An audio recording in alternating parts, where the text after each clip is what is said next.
مؤذن رسول حضرت سیدنا بلال رضی اللہ تعالی عنہ آپ کے اسلام لانے کا، اسلام قبول کرنے کا واقعہ کہ سن کر ایمان تازہ ہو جاتا ہے۔ ابتدائے اسلام کے اندر جب ابتدائی دور تھا، پیارے حبیب علیہ السلام نے اعلان نبوت فرمایا تو اس وقت مشرکین مکہ آپ کی مخالفت کے اوپر اتر آئے۔ مسلمان کسی کو اگر وہاں دیکھتے، مسلمان کو دیکھتے، وہاں پر ظلم و ستم کے پہاڑ گویا ان پر گرائے جا رہے تھے۔ بہت مسلمانوں کے اوپر وہ مشکل گھڑی، مشکل لمحات وہ تھے۔ تو پیارے حبیب علیہ السلام ایک وقت ایسا بھی آیا کہ آپ سیدنا صدیق اکبر رضی اللہ تعالی عنہ کو لے کر ایک غار کے اندر تشریف فرما ہو گئے۔ تو جب آپ غار کے اندر تشریف فرما تھے، انہی دنوں کے اندر ایک چرواہا، بکریوں کو چرانے والا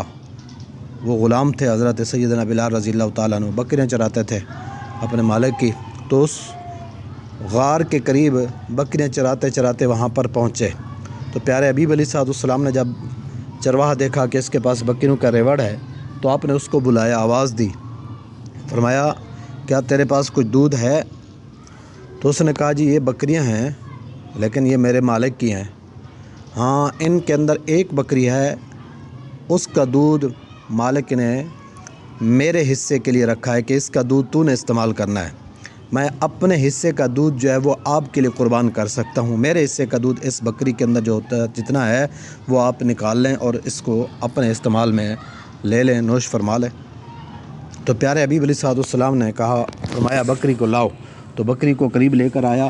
تو آپ علیہ السلام نے اپنے مبارک ہاتھوں سے برتن لیا اور اس مبارک ہاتھوں سے بکری کا دودھ نکالنا شروع کیا۔ تو آپ نے جو برتن تھا وہ بھر گیا دودھ سے، خود آپ نے نوش فرمایا، پھر اس کے بعد دوسرا برتن، پھر دوسرے دفعہ آپ نے اس برتن کے اندر دودھ نکالا تو پھر بھر گیا، تو آپ نے سیدنا ابوبکر صدیق کو دیا، پھر تیسری دفعہ آپ نے اپنے ہاتھوں سے وہ دودھ نکالا اور وہ تیسری دفعہ برتن پھر بھر گیا۔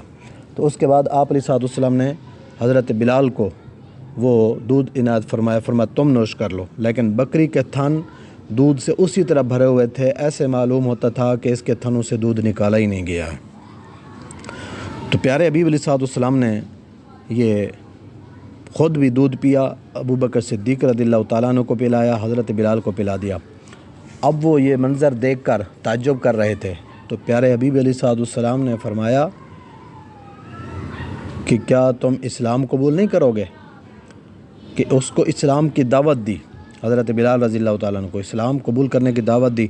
تو وہ آگے بڑھ کر آپ کے ہاتھ پر بیعت کرتے ہیں اور کلمہ پڑھ کر دائرہ اسلام کے اندر داخل ہو جاتے ہیں۔ لیکن چونکہ اس وقت ابتدائی دور تھا، مسلمانوں کے پر سختیاں کی جا رہی تھی، تو حضرت بلال رضی اللہ تعالیٰ عنہ کو آپ نے فرمایا اب تم